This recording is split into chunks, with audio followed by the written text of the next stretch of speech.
Welcome to another episode of Talking College Football with JJ Kitchen. Of course, I'm your host, JJ Kitchen, and the Sunday conversation officially moved to a Monday. Pretty crazy stuff. Life gets in the way sometimes, but that's a good thing because, believe it or not, we're actually going to be talking about Pitt football tonight as we talk about a number of different players who really stood out during the first scrimmage. Talk a little bit about the leadership of Mason Heinchel and just his continued growth has clearly been shown just through the first portions of 3 weeks of spring camp, and the players have certainly been talking about it.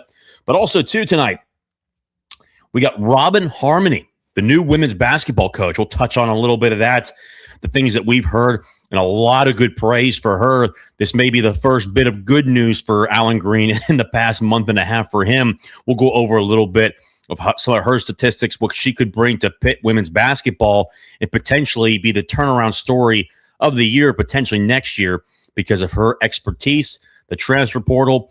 We'll talk more about that as well. And of course, we'll talk about the donors, 50 plus donors at the spring game on Saturday, which is pretty impressive. You would think that even the fatigue through the Pitt fan base, everything that we've gone through in terms of Pitt basketball, Pitt football, the spring game being closed, which we may still have a Pitt meet and greet the day of the spring game. We're still working on that. But we'll go through that. And of course, we'll always do the open Q&A, the super chats. Again, if you want to use the super chat button down below, get you up on the screen. Just hit the super chat button down below. And of course, you guys know the fee here. Don't be a hoe. Share the show. Make sure you guys hit the like button down below. Hit the subscribe button. It's both free. So make sure you guys do that tonight in here as we're on our road to 2,000 subscribers. So first up, before we get into it, the show is sponsored by Colonial Beer, located at 4986 Library Road in Bethel Park, PA, 15102. Again, tremendous customer service. And again, we'll try again here, the Coors Banquet Beer. We'll get one of these going here tonight. Usually have it on a Sunday. We'll have a little bit one here on a Monday. And again, they have tremendous customer service. They truly are some of the best Pitt people you'll meet in the game. They truly love Pitt. Season ticket holders certainly donate to the University of Pittsburgh. They're phenomenal people. And anytime you can help out a small business in the city of Pittsburgh, you always have to do so. Guys, make sure you guys see Colonial Beer, located at 4986 Library Road in Bethel Park, PA, 15102. The show is also sponsored by Thompson Law Group with Brian Thompson, an attorney on your side. Call them today at 724-799-8404 or visit them at thompsonattorney.com.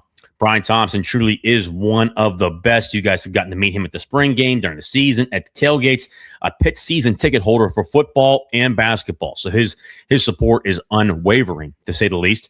But more importantly about Brian, unlike larger law firms, he cares about you, the individual, and the relationship that you guys have to make sure you get the results that you need. He'll guide you through the process from beginning to end, giving you the results that you need, answering every question that you have. If he doesn't have the answer to a question, he'll put you in front of somebody that does to make sure you get the results that you need in your case. Brian truly comes from a great family, has a great family, and does tremendous work in the community where he lives. Make sure you guys call Thompson Law Group with Brian Thompson, an attorney on your side. Call them today at 724-799-8404 or visit them at thompsonattorney.com. Now we bring on, as our guest, as always, the Pitt guru himself from Pittsburgh Sports Now. Harry, how are we doing here on a Monday night? I'm surprisingly awake for a Monday, especially and it was a crazy day today, but no, I'm excited to talk some Pitt sports. Great day with a great hire for Pitt on the women's side, and yeah, I'm ready to go. And you certainly rolled into it there, and really just starting off with the first topic of the night. Man, Pitt makes a hire, and obviously I think people were probably hoping for this kind of result or this kind of announcement with Pitt men's basketball, but of course you have Capel's back. But the Pitt basketball program, in terms of the women's team, has a new leader, and that's the College of Charleston head coach Robin Harmony, originally a native of Hershey, Pennsylvania.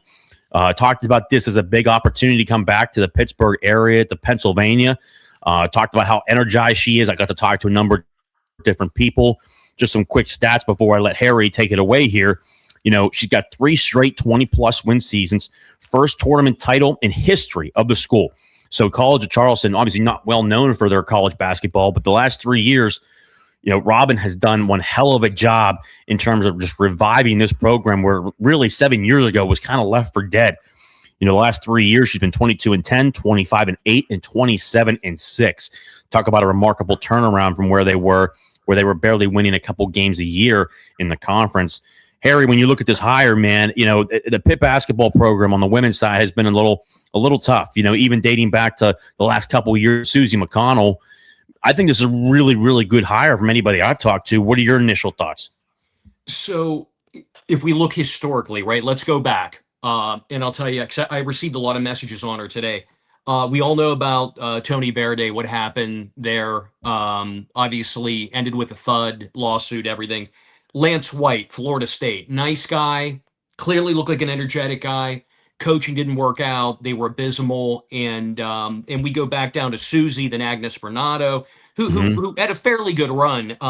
But looking at the last three between Tori, Lance, and Susie, let's face it, there's a lot of rough seasons in there and a lot of losing. So when you get a hire like this, I try to reach out. I have a lot of media sources, and you try to get things. And what really impressed me today was them oozing and talking about her as both a person and a coach.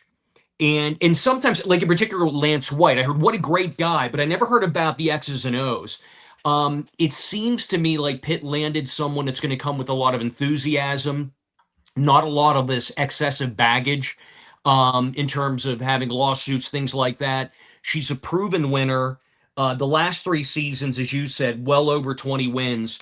And then what I consistently heard over and over was if she brings the twins, you will win immediately. When I say the twins, and ironically, right before we came on, Leah and Elena Philpotts, who are both 5'8" and phenomenal guards for the College of Charleston, just entered the transfer portal. If they end up at Pitt, you have 2 really good pieces to build on, and you go from there. And obviously, my assumption was that they're going to provide her adequate resources with NIL to compete. So let's be honest. Pitt's been on a very rough path when it comes to women's basketball, and I just mentioned some of them. Tracy Waits was in there too, and she struggled from 99 to 2003. So it would be very refreshing to have someone like this to build something special and to start seeing more wins than losses, because we have seen many losses on the women's side. So I'm going to give Green credit. I think it seems on paper, I'm not an expert here, on paper to be an outstanding hire.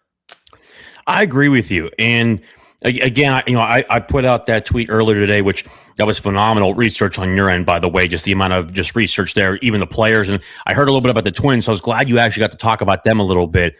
If she's able to bring in these players, I mean, there's a really good potential where, you have a really good opportunity to potentially even turn around in year one. It's crazy how the transfer portal can work for you in really good ways. It can be, really bad for you in a number of ways. But I think for this Pitt women's basketball team, as you've talked about over time, I'm not really sure it could get any worse than what they were before. But man, I really do believe in your estimation as well. I really do believe this is a really good hire. And one of the well-known coaches within the industry, Coach, I think it's Tiny Green. I have known this woman for 30 years. Not only is she a great person, she was a pleasure to work with, and more importantly, was super talented. Pitt fans, you are very lucky. And again, I mean, her resume certainly speaks for itself. I think this could be the first real success story, for the Pitt women's basketball team going forward. But more importantly, I think this could be a really big win potentially for Alan Green, because when you look at the hires overall, I think that when you look at the pecking order, you obviously have Coach Fisher, who's already in place for the women's volleyball team. But you're really your next big hires, for anything you do in terms of the athletic department is, football, men's basketball, and women's basketball. And here's one of the 3 right here. I really do believe it. And I'm with you, Harry, on this one. I really do believe this could be a really good hire. And it could potentially be the turnaround, that really the Pitt basketball team really needs. And really, when they're good, people show up, man. It's a lot like Pitt basketball on the men's side. We're in an area here where you don't have an NBA team. You look at, Pitt basketball, even Robert Morris, they went on their run they had. They certainly had a lot of people that were there, Duke Kane. But man, when you're down there at the Peterson Event Center, I was down there a lot this year watching the men's team. I'll tell you what, it's truly a special environment. The Peterson Event Center is truly just an incredible facility that's down there. The amount of upgrades that were there, if we can just get the winning back now, that is truly second to none, and get the Oakland Zoo back where it needs to be. This could potentially be very special. Yeah, I'm the other thing I'll say too, I was getting really tired of, and I know we're in the age of NIL, but you're going back the last two coaches, both Lance White and then in Verde. It seemed like they were literally changing up the entire roster every single year. So bringing in someone like this that's going to bring some continuity, and you're always going to have a little bit of turnover, but nothing like we have seen the last 8 years. It's been ridiculous. So, and I will say this too. This isn't, yeah, it's always exciting to get a young up and coming coach. I think at the time to stop this bleeding that we've had, I like that she's a little bit older, a little bit more established, a long track record of success. So, I'm going to be rooting for it. I have to tell you this right now. I'd love to go catch a few games and see what she does this year. But from all indication, if she could bring the guards with her here to Pitt, you have a foundation right there, and you just start adding your bigs and go from there. And I'm excited to see what she could do. It was a good day. It's a good day to be a Panther fan. I agree. And again, wishing nothing but the women's team all the best as they get ready to go and really begin a new era of Pitt women's basketball. And again, the sport and the Peterson Event Center is always fun when you have the Pitt men's team and the Pitt women's team playing at a high level. So we are extremely excited for them. To get to one of the questions here, Pitt fan, how to Pitt, is Blue Hicks back with the team? He indeed is. He is back with the team. He was actually involved in the scrimmage. And that really involves us back into the next topic of the night, and that is the Pitt scrimmage. And boy, the offense came out blaring. And I think that normally every year, you look at these scrimmages, you can look at it in two different ways. When you have a team like right now, the offense came out really well. I had people in my DMs, oh, no, the defense is going to be bad this year. It was the other way around, too. If the defense played well, the offense is behind again. So there's really a give and take. There's always a positive and a negative. But I really looked at this scrimmage as a positive because it really showed that, now in the third year of the offense with Cade Bell, it's very clear that this team's moving in the right direction. And number one, the player that was really well known in this case, where this game really came down to, and you got to see a lot of it, was Mason Heinschel. He continues to be a massive step up in leadership. I think from the scrimmage, it's very clear this quarterback room is very much improved from the previous year. I mean, Mason had over 260 yards passing, multiple touchdown passes. I think between Mason Heinschel, Angela Renda, walk-on Bo Jackson, and obviously we're thinking about another Bo Jackson, but this guy, man, he played lights out. I think he's been getting more repetitions. Cade Bell can certainly find a lot of quarterbacks, and Angela Renda played well along with Corey Daly. And there's a number of guys on this list. Pat Narduzzi talked about today. Bryce Yates, 152 yards, 5 catches, a touchdown pass. Also, Boozy Turner, he's now up to 190 pounds at running back. Also had a rushing touchdown. Lavelle Wright had a rushing touchdown. Demetrius McCray, he did a phenomenal job. Got a touchdown today, and there was actually one on the footage they showed from the scrimmage. Carson Kent, the new tight end transfer from Oklahoma, also had a touchdown pass. Dylan Wester had a touchdown catch, 7 catches for 92 yards. Just really good. Malik Knight, 4 catches for 92 yards and a touchdown. When you looked at the offense, Harry, you want to see sometimes this team come out. We're so normally used to the defense taking care of business first. But what was it like, knowing that that the offense won this scrimmage 52-24? Do you think that's a positive sign going forward? And really, who were some players that you heard from that really stuck out in this first scrimmage? Well, I think let's first isolate it, the quarterback, and I want Pitt fans to go back a little bit a year ago. Eli, what you saw was Eli wasn't exactly tearing things up.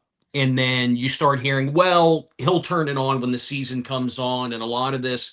And you started to worry about a regression or what was going on. And then I attended the blue gold game, and Eric, who's normally with us from the Bird Cave, sat right next to me, and we were like, boy, this doesn't look like the same player.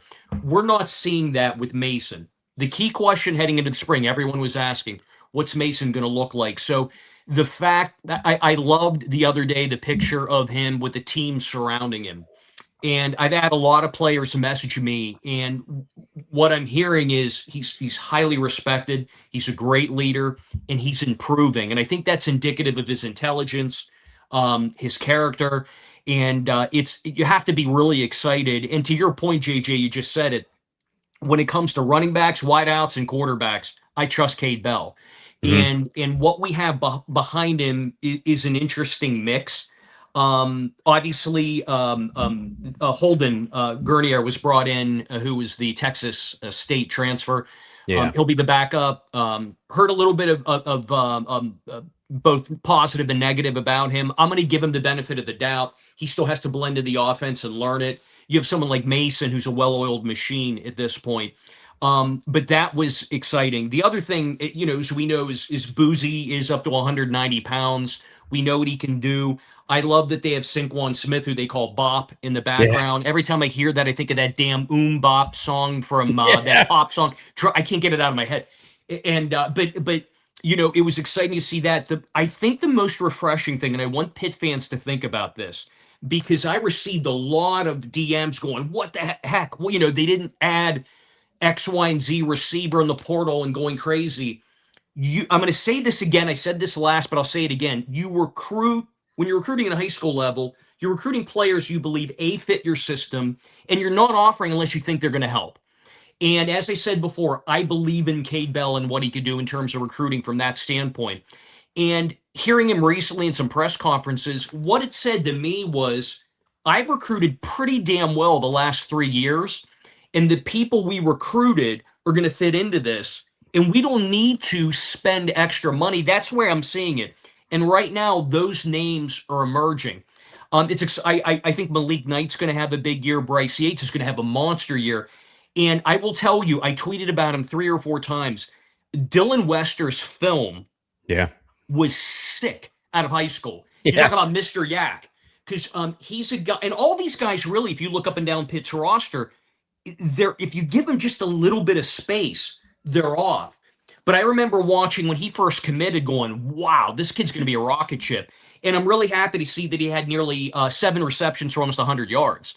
Yeah. So it's really exciting. So I have pressed and pressed on the line. And the other thing, it's great. The first signee we had was Nieto Oliveri. Hopefully I'm saying that correctly. Badass name, by the way. Very Italian. Latino, yeah. Yeah, and from my understanding, all the feedback I'm getting, everybody that's attended, everybody that's watching him, he has been exceptional. So if you have bookends where you have Oliveri and then you have Bear on the other end, there's hope. I mean, and the other thing I'm hearing is this is the first time where it's looking like absolutely a classic, a Cade Bell offense. It's faster. They're not just going through the motions. You know what they're doing. So usually this time, and I think you just said that, I know what we've heard every year with Pat Narduzzi, we hear the defense dominated. You always hear that first or second scrimmages. It's the first time we haven't heard that. And I don't want I'm by the way, I'm not disparaging the defense because I understand there's a lot of standouts there. But it's refreshing to hear that the offense came in so well told and so quick with younger players. It's important to note that they challenge the defense.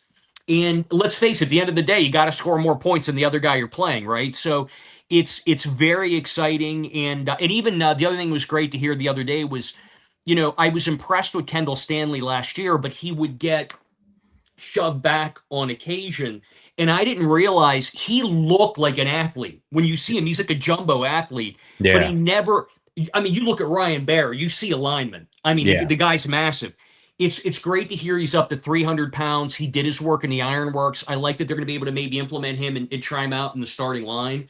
And because what I want is athleticism, and you kind of need that with this quick snap offense. So very excited from what I've heard, like I said, and there's been a great positive buzz so far. I've heard nothing intuitively negative from anybody. And I check in with players, I check in with coaches, anybody that's down there, and it's great to hear. I couldn't agree more with you. And a number of great points in there. The offensive line, it really played well. And I think that, again, Natino, there's been nothing but positives about him, especially coming from Penn. Again, a first team all-conference player for 3 consecutive years, has certainly a lot of experience coming to the University of Pittsburgh. But then Ryan Coretta really moving into that center position. It sounds like he really has a hold of that center position where they're at now. You continually look at this line and say, okay, you have him at center. You've got B.J. Williams returning at right guard, Ryan Baer returning at right tackle. You're really starting to fundamentally put this together. And the protection seems to be there because that's going to be great for Mason Heinschel. And again, we heard a lot of talk about this week where Cade Bell really went on a very good methodical speech about the leadership of Mason Heinschel as we go into this now second year, his true sophomore season as a quarterback at Pitt, where it's now becoming slower for him. And where, as a true freshman, you kind of saw him at times at the end of the year when he's facing those top 5 defenses in the league where, he tried to make extra stuff happen. Right now, you're seeing a young man who knows this offense like the back of his hand. And Cade Bell really called him like a second coach out there. And the confidence is there, and he's really able to push guys. He's very vocal. I think Pitt's really been missing that since the Kenny Pickett days, even as early as 2021, where you're seeing Mason really become into his own. The leadership aspect of it, we always knew that was there, but now it's really showing. And when you start to see a young player who's only as mature as he is, as a true sophomore, you love to see that kind of stuff where he's able to lead this football team going into the 2026 season. And not just, on the side of his play, but as Cade Bell talked about, his footwork looks phenomenal at this point. He's also been very, very good in terms of going into the film room and watching each one of these games in the previous year, watching each one of these practices after they're done. That's just the leadership that you need. And I think Pitt's been lacking that within the quarterback room since Kenny Pickett left. And it really is a breath of fresh air to see a guy that truly loves where he's at. Again, stayed loyal to the University of Pittsburgh, certainly had plenty of offers out there, and really, truly enjoys being here, but embraces the leadership role. And I really do see this kid really as a true sophomore winning that, that captain status this year, where he's really able to lead this team. And with the game slowing down for him, you truly have to be impressed at this point, along with the offensive line. And then now you have Jakarian Boozy Turner really coming into the fold as a guy now 190 pounds, really being able to put on great weight. The Pitt Ironworks, we've talked about it before, between, obviously Mel Blunt's son that's down there. I mean, the guy's an absolute freak. I mean, they just a next level when it comes to, his physique. And then you have, obviously, Mike Stacchiotti. I think that, the Pitt Ironworks has certainly put the work in. And to answer a question here from Will, the offense starting out strong is a great sign for the team as a whole. Can't wait to see what year 3 with Bell looks like. And I agree. I expect this defense to really go back to what we usually see it in every year. And, and when you look at the defensive side of football, there's a lot of good players there. And Harry, you have talked about this individual quite a bit. Isaiah Ghost Neal. I mean, this is a guy where he stayed loyal to Pitt. He's back again. He's going to be a massive leader at that defensive end position. You see 2 guys that really came in. Pat Narduzzi talked about Jeremiah Warren at the defensive tackle position, Elite Nair at the defensive tackle position from Tulane, to go with a Sean Fitzsimmons and to go with a Nick James. Sean Fitzsimmons did not play this weekend, had his brother's wedding to go to, but you really look at those 4 defensive tackles along with Trevor Summers, and even you look at a number of different players in that defensive tackle room, even Ty Uhas. You really got 6 guys you had in that D tackle room. But then you have the true leader, and one of those leaders on there with Jimmy Scott, who continues to embrace. And Isaiah Neal talked about his utter will to compete, but his just consistency. His consistency was so important. But Isaiah Neal is going to be that major, major, major piece to the puzzle this year at the defensive end position with his leadership. And again, you've talked about him quite a bit, Harry, in just terms of what he needs to be going forward for Pitt, but why he's so important for this defensive line room. Ghost Neal, from the first day he committed to Pitt, and if anyone remembers, he got up and he gave like a speech. And I remember speaking with the staff, and honestly, I spoke with Charlie Partridge at the time, and all of them said to me, this guy's going to be a future team leader. And then what I really like in the offseason is I think Ghost realized there's a chance he could play on Sundays. if he just continues to work on his craft. And that's what this kid is a loyalist to Pitt, because I want to remind fans this is a young man that could have bolted in the offseason. He had offers and he was like, nope, I'm good with the blue and gold right here. So he stayed, he's working on his craft. And when you team him up with Jimmy Scott, I remember from his first high school film, was just a force he was just such a powerful guy. And I really think defensive end, if everybody comes back healthy, and it's obviously a big if, but you're adding Jaden Moore to that, Zach Carruthers. That's a really nasty rotation. And if you're Yeah. getting a young buck like Lehman, and a local guy like Reston Lehman, if you had to ask me one of the strongest positions on the team, I'm really liking our defensive end rotation. But again, depth matters because we know football's a nasty sport. You're going to have injuries, but I'm really excited. But definitively if we're looking at a standout leader on defense. Cruz Brookins is going to fall into that. Fitzsimmons will probably fall into that, but no doubt, Ghost Neal's going to be up there. It wouldn't shock me if you see a big C on his chest, and I'm really excited to see what he could do this season.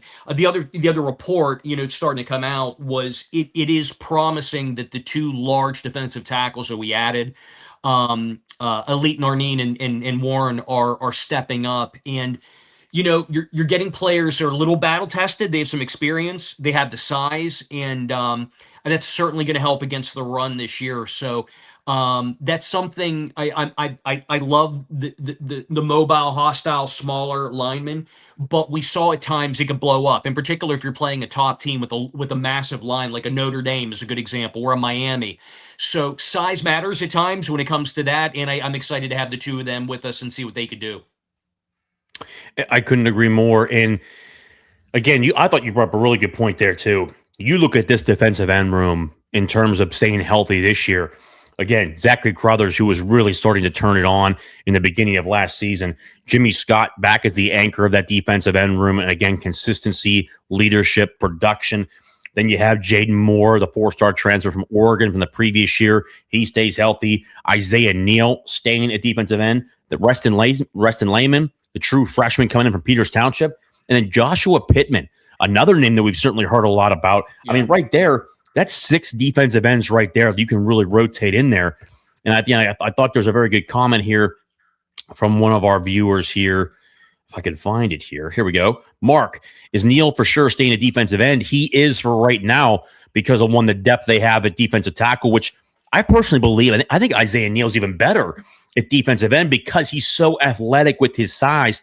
And it really allows him. He talked about it in his interview, today, I believe it was, talking about how, at the defensive end position, he's able to be the true athlete that he is.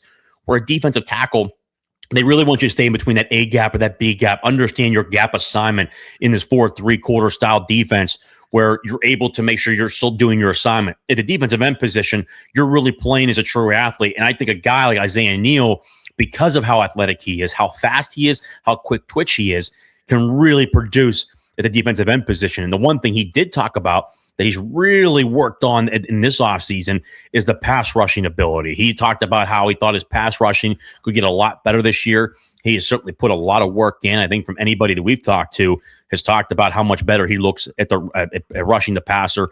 I'm extremely excited to see him and really what he does for this defensive line, to say the least. If I could note to Mark, Mark, I think, any coach wants to obviously put a player in a position so they can excel. And JJ just made a relevant point. Is he a better D tackle or is he a better defensive end? There's no doubt defensive. He's definitely a better defensive end. He's highly athletic. His pass rushing skills are getting better. I think Ghost would be the first to admit, if you're looking across the line, he's undersized for a D lineman. And if you think of what maybe a Notre Dame, I'm going to go back to a Miami where they were averaging 320 pounds.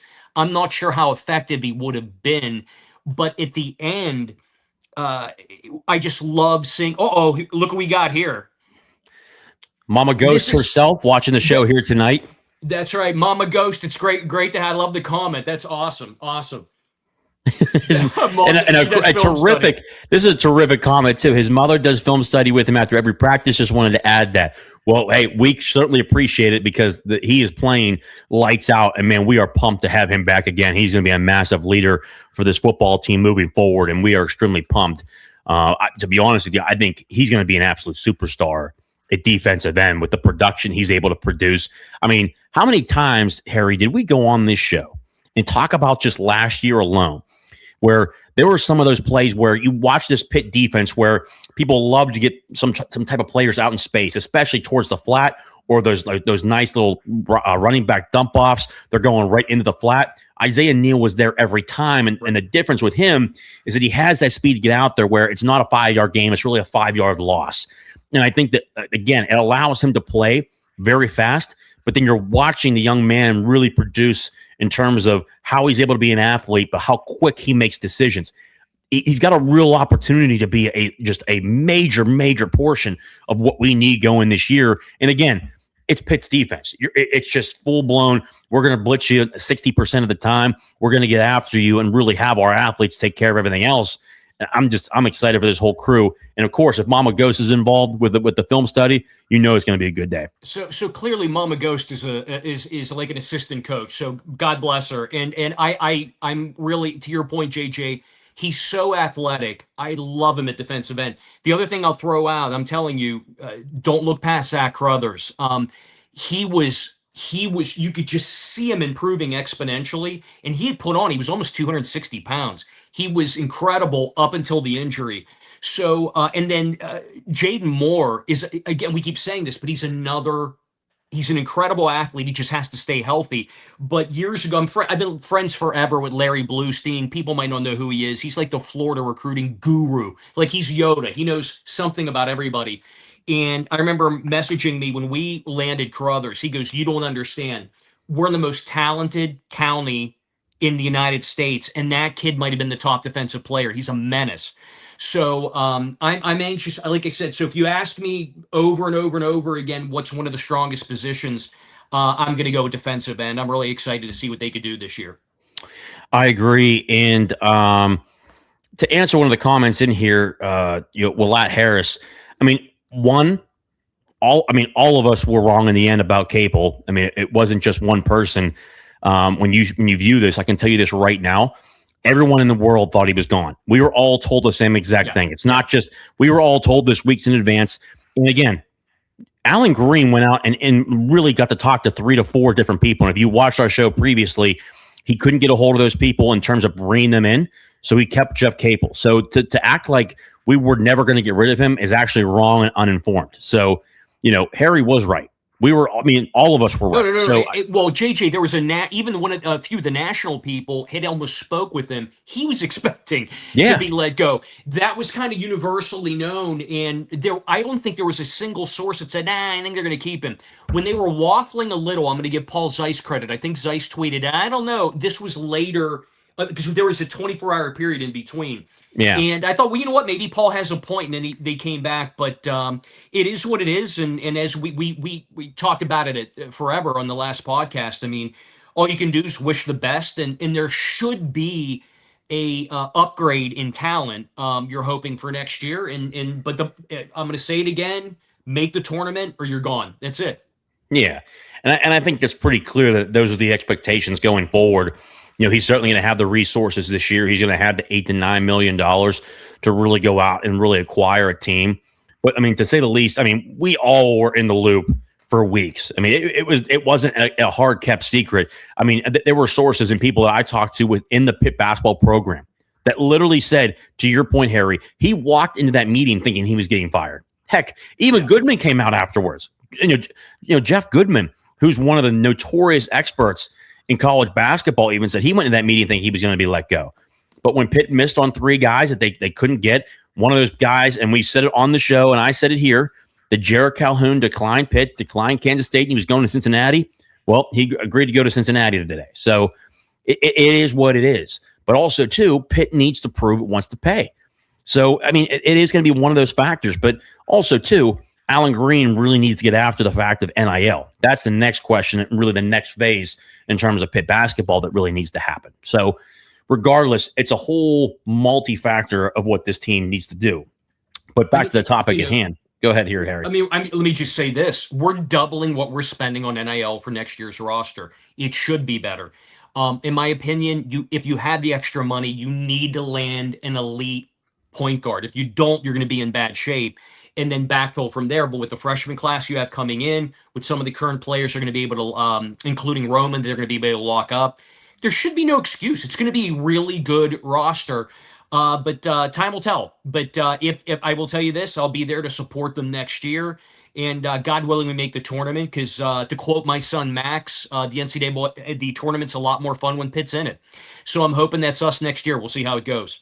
Yeah, and again, I think that decision will be tied to Alan Green moving forward. I mean, and again, I trust Jay Kuntz, who has had a wealth of knowledge and a career where he has put together some great rosters, including the last year of Bob Huggins before he got fired, because obviously he went on his joyride there here in Pittsburgh thinking he was in Columbus. But at the end of the day, there's a lot of good people out there in terms of what they need to do. But again, we wish Pitt basketball nothing but the best. I'll certainly be supporting them because I want to see them succeed. But the hot seat is currently hot with Jeff Capel. He needs to get things back together. But back to the topic at hand, some players that were really, when we talked about this again, a number of players here that really have stood out on defense. Jeremiah Warren at defensive tackle, Elite Nair at defensive tackle, Isaiah Ghost Neal at defensive end. Shadarian Harrison got himself an interception, dropped a couple other ones within this game as well. He had himself a day. Cruz Brookins, a guy, again, you look at the leadership on the defensive side of the football, you're really looking at, Isaiah Ghost Neal, Cruz Brookins. I think Jeremiah Marshland can fall into that category. Braylon Lovelace. I mean, there's a whole bunch of stuff. And we didn't even get to talk about the linebackers where, Pat Narduzzi said he thought they had a good day, not an elite day. But I think that's just going to get them more time together, and especially in certain spots. But you got guys like Braylon Lovelace on this team where he's able to lead. Isaiah Neal, he's going to be able to lead. Cruz Brookins being able to lead. Also, too, let's see here. 6 corners. They have 6 corners really competing for a 4-man rotation, which is also great to see. Rayon Strader has had himself a heck of a camp and also had himself a really good game as well. True freshman Tony Forey at the safety position really had himself a day too, really stood out. So it's really good to see him in there with Joshua Guerriere. And then, of course, Cruz Brookins in that back end. So a number of players on the defensive side. And, of course, Jimmy Scott had himself a really good day as well, which is always good to see in terms of the veteran leadership. So very excited about that one as well.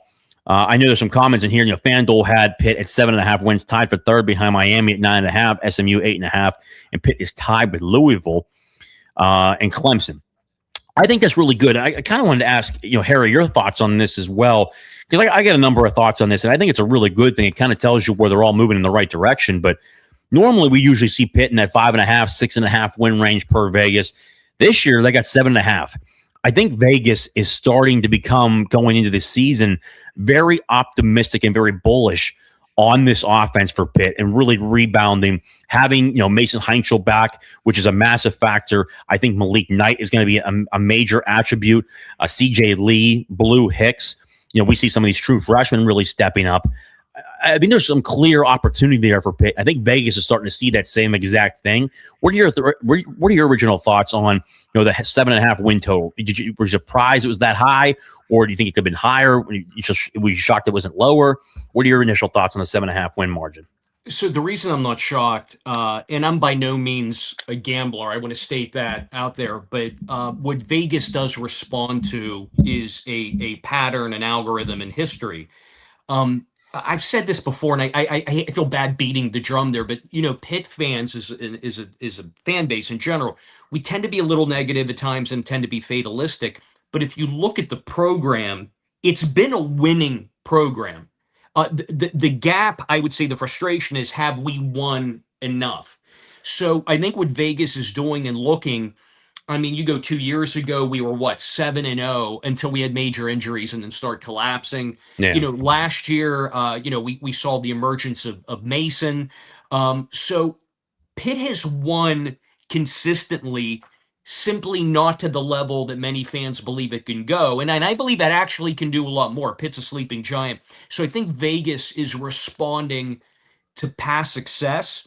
And when you look at the last few, seven's reasonable. I don't think it's all that off. And I'd have to review next year's schedule to see where I think they're going to be. But I think there's certainly enough talent there again to replicate 8, 9, and if there's magic, a 10-win season. So, but this is not a team at all that's bereft of talent. I think it's a talented roster. Early indications are, although the transfer class wasn't rated high, we have hit on many of them. I've yet to hear anything that, and even you just mentioned the DBs. I received 3 DMs that said, Harry, we really hit on the locals. And they were talking about Ryan Strader and Kanye Thompson. So, I think that's very reasonable, and it's usually based on track record, algorithm, and we have it. Is it predicting we're going to win a national championship? No, but I think this is a highly competitive team. And let's face it, JJ, and you and I both know this, it starts and stops at times with the quarterback. Yeah. If you have an inferior quarterback, you can have the best team you want. And I think Mason is adding to that gravitas that's coming out right now. So, and then hearing the reports early on, clearly he could be in for a big year. So it's very exciting.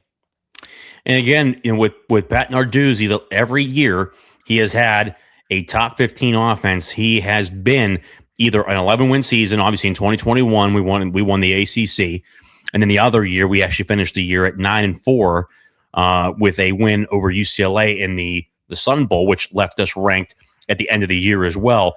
Every year he has a great offense. We win a lot of games. I mean, it is that simple. And 2 years have really shown that. Speedy Tortoise here. Who are the top 4 corners? Who's the outside looking in? The top 4, the top 2 right now is easily Shadarian Harrison and Sean Lee Jr. Sean Lee Jr. returning as a true freshman All-American. Shadarian Harrison will certainly be opposite of him. Those are the 2 guys going as starters. And then I think the 2 guys behind them right now would be Ryan Strader and Kanye Thompson. And then, you look at that, those are really the top 4, but you also have Zion Ferguson back there, the 4-star transfer who came in from North Carolina. You also have Rashawn Murray back there as well. So, you've got 6 guys. Those are really your 6 guys right there. It's a good room. I'm very happy for how they have really pushed forward in getting the guys that they want. But then again, I wasn't shocked. I wasn't shocked about the DBs. Overall, I do understand why the transfer portal class was ranked so low. I think it kind of led to the dismissal of the director of player personnel. I'm drawing a blank on his name right now, but Pitt obviously went out and got a new director of player personnel as well. But you look at the DB room, Pat Narduzzi has just always been very good at picking up cornerbacks and safeties. And I said it before, Archie Collins is still there, so he's going to pick up the right guys. And then you bring in Harlan Barnett, who was really a disciple of Pat Narduzzi between Cincinnati and Michigan State. We bring him over from, as an associate head coach from Northwestern. I'm extremely excited about that whole back end crew because I think that the coaching is going to truly be incredible. And then you have a little bit of the new flavor with how Corey Sanders is going to call this defense. And I think he's really prepared for this moment. You'll see a couple, tweaks here and there. But overall, this defensive staff, I think just from top to bottom, really looks good. And you have to be very satisfied for how this looks. How Forney's doing. So he was one of the guys that was mentioned. He's definitely going to be a guy that looks like he's going to get some time. As we talked about here, Tony Forney at the safety position, he was talked about in the spring scrimmage here. The first one really had himself a day. So he'll certainly get a lot of looks as we go through camps. Pitt has more favorable odds to win the ACC than they do in most years, which is interesting. Yes. Yeah. And I think that goes in hand with one, the strong linebacker crew that Pitt's going to have this year, really a 6-man rotation that they're going to have that's really led by Braylon Lovelace, Cam Lindsey, who is really going to be involved in that, Jeremiah Marcelin. And then you have that defensive line crew. You've got Sean Fitzsimmons back, an older defensive tackle. He's in his last season. Nick James is in his last season. Then you have the addition of Jeremiah Warren and Elite Nair that we talked about. That's really a really good set in the top 4. And then you have, again, Jimmy Scott, Isaiah Ghost Neal, Zachary Crothers, Jaden Moore. Then you have, is in terms of true freshmen, Rustin Lehman out of Peters Township and Joshua Pittman out of Virginia. you look at that defense overall, they're expecting the Pat Narduzzi defense to be back to what we normally believe it should be.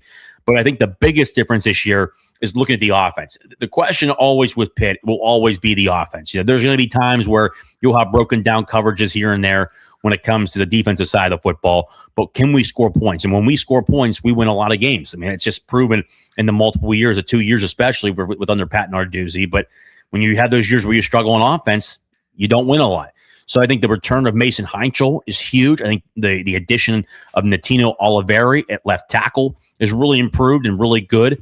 The maturity of Shakirian Boozy Turner, the addition of Lavelle Wright, who comes in from Western Kentucky. And then you look at the outside.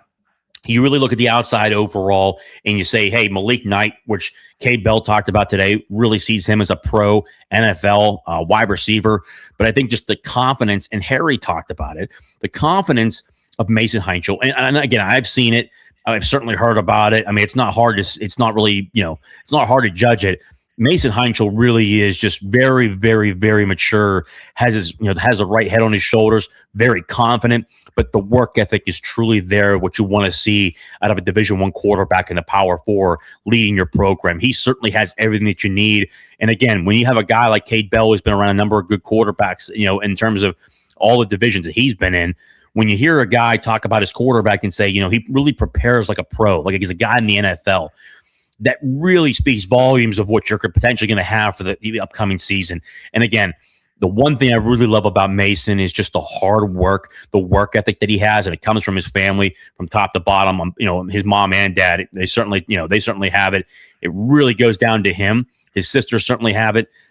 It's exactly what you want in a quarterback. You have to have a quarterback who loves the film room. I think that there's been some quarterbacks in the previous years that maybe weren't really addicted to the film room and really weren't loving the game of football. This kid truly loves the game of football and really wants this team to win. That's another factor too. The Kenny Pickett factor in 21 was really, hey, we're not going through a season like we normally do at Pitt. We're going back to what we are, and that's winning 10, 11 games and winning an ACC title, winning a conference title. And even back then, if the college football playoff was 12 spots, Pitt would have been in the college football playoff. So really, to what Harry's point was, the quarterback room is going to drive it. And I think that this quarterback room is very, very healthy with a guy like Mason Heinchel, Angelo Renda, who had himself a really good spring game. Pat Narduzzi talked about that. I heard it from a number of different donors. There were 50-plus donors at the spring game and a closed spring game, which is very, very good to hear. I know personally I will not put his name out there, but one billionaire was there along with a barrage of high-level donors, which was really, really good to see. Getting to talk to Pat Bostic and getting to talk to, for 10 to 15 minutes, I guess, to Alan Green. I'd like to see a little bit more of Alan Green out there, getting more aggressive in terms of bringing in more NIL, but that's a discussion for another day. But it's good to see the optimism between the donors and really bringing in 50-plus donors that were there. It was really great to hear that from a number of different people when they referred back to me and were texting me during the game.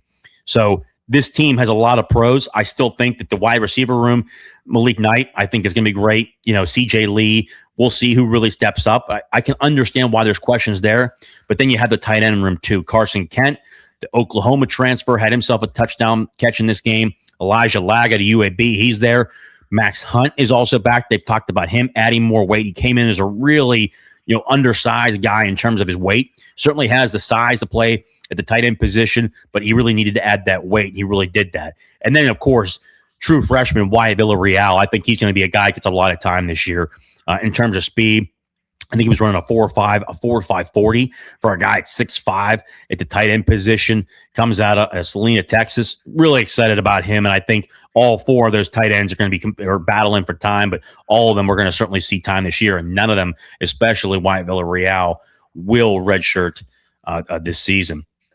Let's see here. I wanted to just make a note to Panther fans who might have missed this. We were talking about DBs earlier. Shout out to DeMar Hamlin. And for those that missed what's going on, I think it happened today.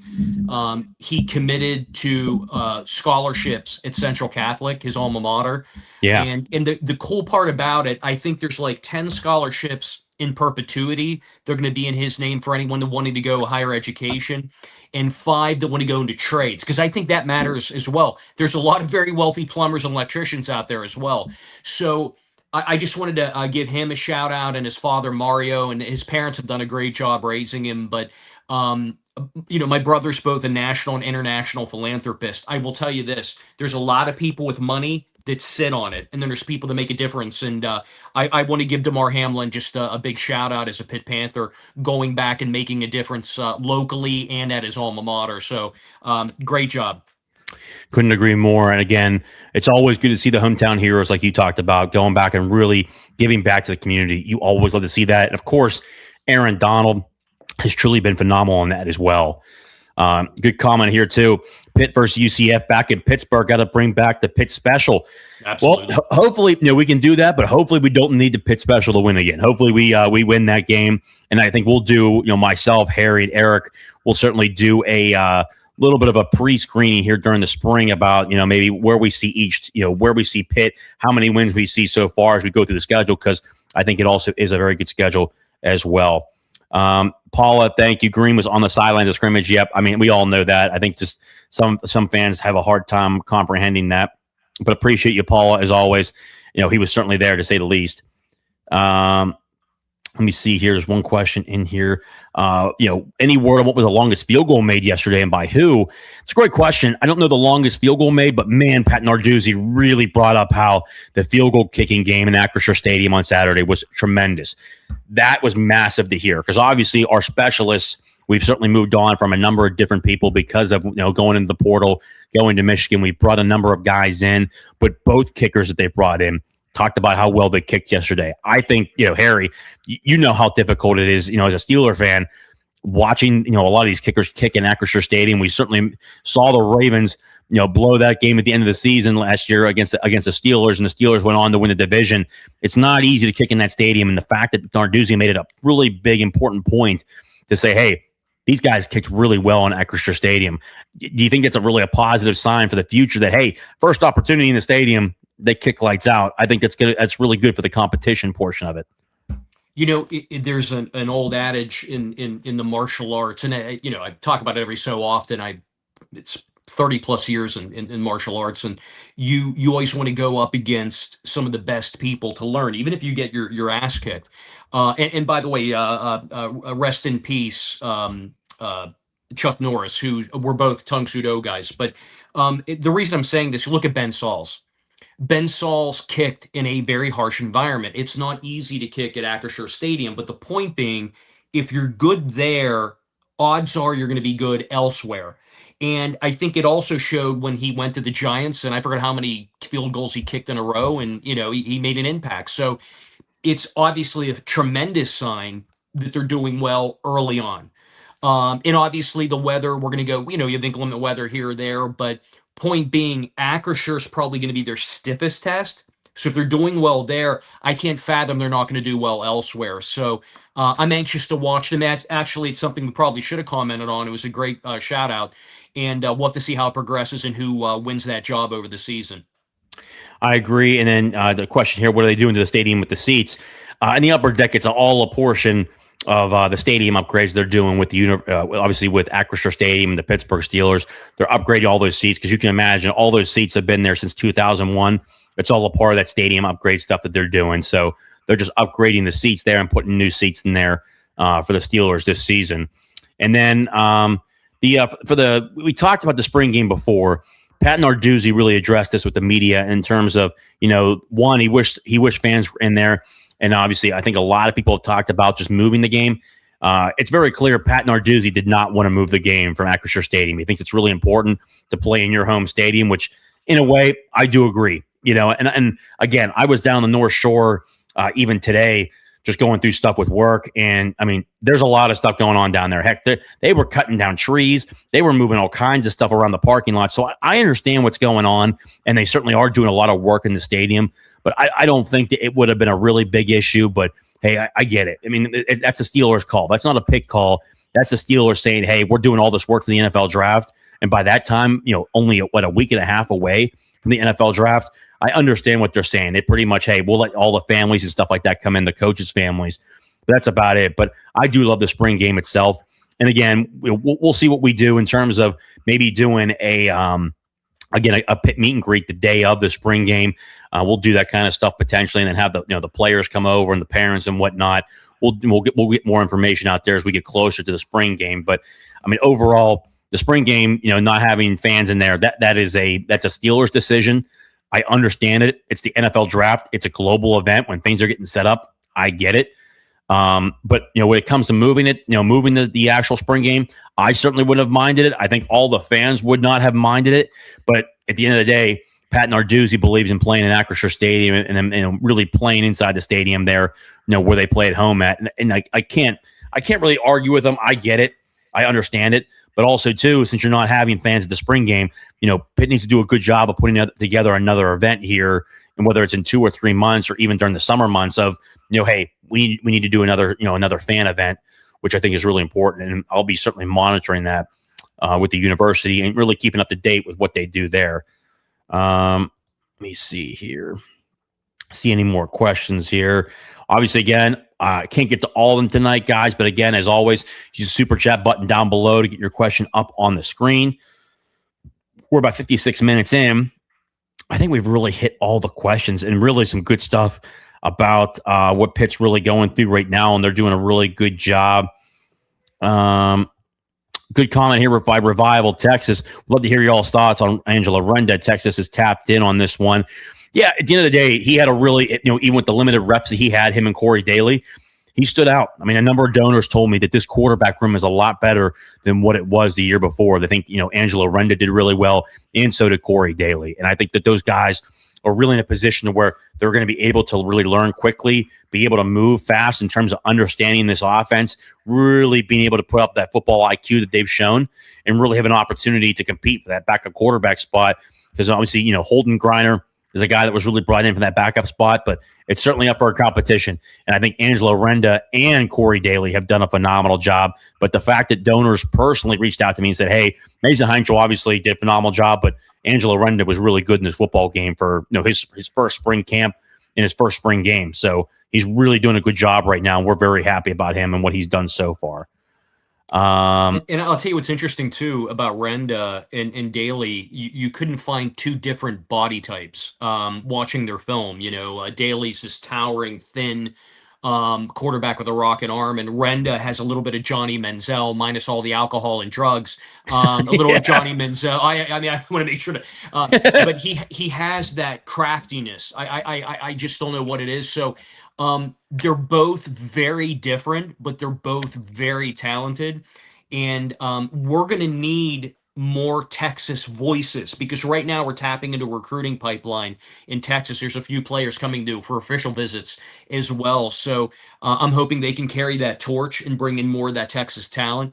But JJ, I'm with you. If either one of them, if Renda emerges and you have to plug him in as the backup, so be it. I don't care how young they are. I just want to win, and both have a lot of talent. They're just different styles, and we'll see who emerges first. I agree. And honestly, I could deal with a season of not having a true freshman or a redshirt freshman quarterback playing. I kind of hope the true sophomore just stays healthy. Mason stays healthy, plays the whole year, and we win ourselves 10, 11, 12 games. That's what we're looking for in a potential place, AC championship and then the playoff. That's what I want. But argue with Pat about changing Sweet Caroline to a different song. Here's, and I've said this before too. Sweet Caroline, you see a lot of these stadiums around the country. Sweet Caroline should be played after the football game's over, like a real tradition where the fans, especially you watch around the country, a lot of the, even the larger universities where, that's a really good song for, bringing the fans together at the end of a game. I absolutely hate that song at the end of the third quarter. Like, we're preparing to go to war in the fourth quarter. Can we get some like Thunderstruck? Can we get something like some hard rock to where you're hitting it hard and you're ready to go in the fourth quarter, or like even some type of any type of music that really gets you pumped up for the fourth quarter, because I think it just like levels down everything. And then you see this sometimes the students leave. They've gotten a lot better about not leaving, but I think it just brings the vibe down a little bit. I'd rather see it at the end of the game where you have a tradition at the end of the game, but that's a whole nother story. Harry, what would be a song that you'd want to see played at the end of the third quarter? And do you think Sweet Caroline should be played at the end of the game or keep it where it is? Look, I'll be the first to tell you, I'm not. I know people that love it, and this is a contentious point. You bring it up. It's I the hate 50-50 it. I hate it at the end of the third. See, JJ, I'm with you. I am a type A aggressive guy, and for those who don't know me, I'm a punk rock heavy metal guy. Actually, it's funny. I have my transcript here. About 5 chapters in. I'm writing a book on heavy metal as a side project. Unchained, my man. And by the way, Diamond Dave stuff I like a little bit better than after that. But point being, there's a good example though. Unchained, you hear the beginning riff, and you just get goosebumps. Want to hear da-na-na, and it starts up with the Sweet Caroline. It does nothing for me. To me, football's about aggression, about type A. There has to be a rock song that, in fact, I love that suggestion. Something like an Unchained. I obviously I'm jealous of Virginia Tech with Enter Sandman. I've seen Metallica, been front row. I don't know how many times, and I like something driving. Heavy metal or like rock. What it does, it taps into the soul. Hell's Bells would be perfect as well. Eric gets it. I just watched him a year ago, Eric, and Angus Young got up. He's 70 years old and jammed out for a half hour and blew the stadium away. They were amazing. But point being, what metal does or a rock song, it taps into the inner scream. And and that's part of what I'm writing about, the psychology of it. And I don't like a soft song. And if I could add this, JJ, maybe you'll agree with me. A lot of the music they play in general at Acrisure Stadium is abysmal. It's cringe. There was one game, and I think my wife and I were there when we lost last minute. Painful to think about, the Clemson. We had a minute 36 left, and their quarterback, he's in the draft now. He's going to be in the draft. He ran, but I'm like, what happened here? They were playing Guns N' Roses. Pittsburgh's a rock town. A lot of edgier stuff. And I looked at Michelle and I go, this is what we should be. I don't know who took over. And then the next game, it was the same crappy. And by the way, I don't mind rap, but they just play some of the worst rap on the planet. Yeah. So I just want, I wish I could work with them on that because it does set the environment up. And I've just been babbling, but to answer your question, I could do without Sweet Caroline or move it to the end. I would love something that would really light up the stadium. But like I said, I for as much complaining as you and I are doing, in all fairness, there's a lot of fans that love it. Yeah, and again, like Eminem, Till I Collapse, you could do something like that, or even Sad But True by oh yeah, Metallica. It's a great Metallica. I mean, there's just so many ways you could go. Seek and Destroy is another one. You start up and you're like, yeah, hell yeah. I don't understand it. It's like, the Steelers have Renegade. Like, you're trying to get your people hyped up, and again, Eric has a good point here. Agree with you, Harry. Would love Enter Sandman, but I know Virginia Tech does it. Yeah, we can't do it. Yeah, but it's like, we could do Sad But True. You could do Eminem, Till I Collapse. You could do, Guns N' Roses. You could. I mean, there's just so many ways you can go away from that. I mean, there's just so much you could do.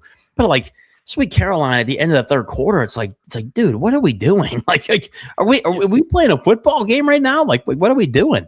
It's like, good Lord Almighty. If you ever need someone on a committee for music and ambiance, you call me. I got it. Not a problem. Seek and Destroy. Oh, I forgot about that. They're right. That's another perfect. So I forgot about the Pens. Good call. Good call on that one.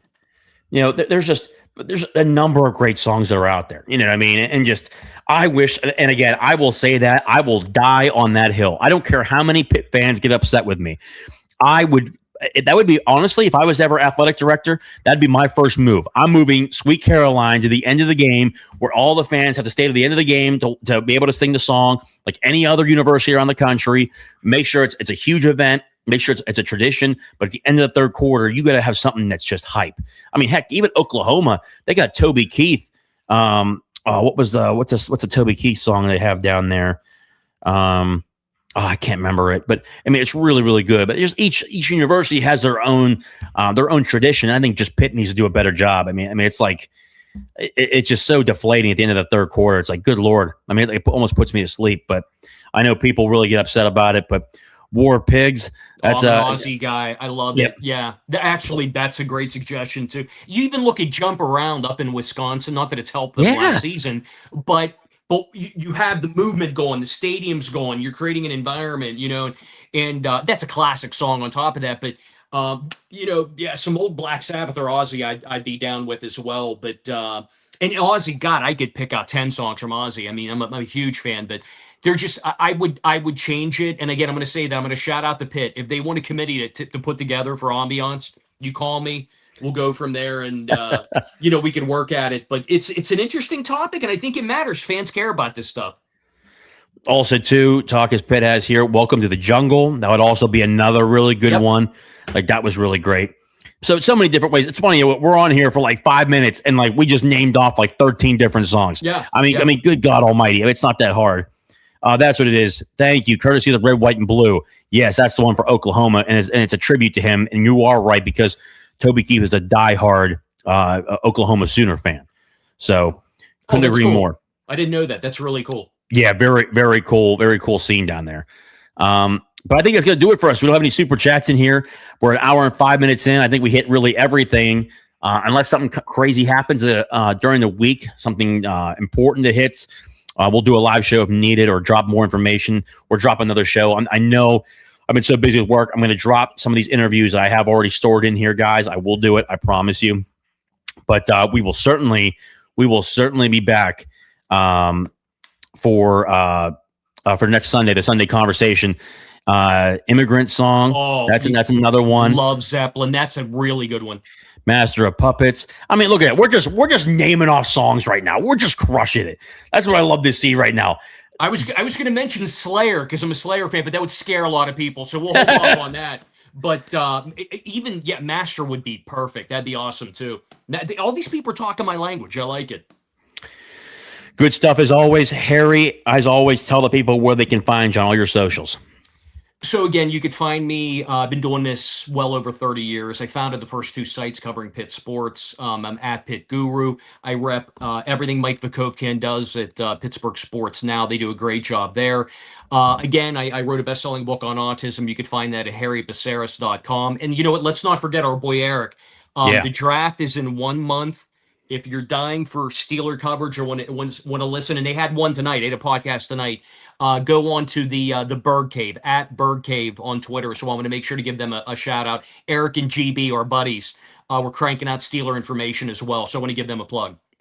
Couldn't agree more. If you've not done so, subscribe to the Bird Cave. They truly are the best over there and give you the best information on the Steelers. Again, a month out. Make sure you're subscribed and to get all the information that you need. Again, guys, we're on our road to 2,000 subscribers here. Hit the like button and the like button and subscribe button. They're free. The subscribe's easy. All it does is it's free. It lets you know when we go live and when we drop a video that's recorded. It just lets you know when we go live. So make sure you guys subscribe. We're on our road to 2,000. And of course, you guys always know the fee. Don't be a hoe. Share the show. Guys, thank you again for tuning in to another episode of Talking College Football with JJ Kitchen. As always and forever, hail to Pitt. Hail to Pitt. We'll see you guys next